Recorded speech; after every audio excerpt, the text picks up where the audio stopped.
urgent verification, ayan, may address, etc. Melvin Matibag, Director, urgent verification of reported threat to the life of Ramil Madriaga. Doon daw sa loob. Kasi mga kababayan, umuugong-ugong na isa sa gagamiting witness o magsasalaysay sa impeachment ng Vice Presidente o tatayong testigo laban sa Vice Presidente, ito pong si Ramil Madriaga, mga kababayan. No? Ngayon, hindi natin sigurado kung talaga bang nangyari ito, pero may pagsulat po, no?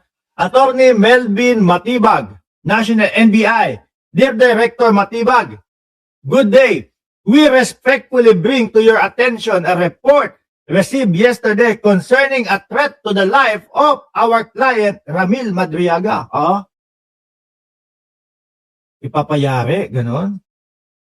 Allegedly made by a fellow inmate. Nako. Paganahin natin ang imagination natin, ang imahinasyon natin. Hindi kaya may binayarang inmate, yariin mo na yan. Tirahin mo. Baka maka-apekto pa, baka matuluyan na ma-impeach ang Vice Presidente. Pwedeng ganun, no?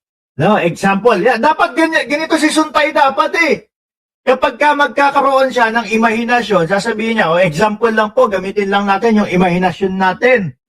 Diba, para safe siya. Safe, gamitin natin yung imagination natin. Hindi kaya binayaran yung inmate? Yariin mo na yan.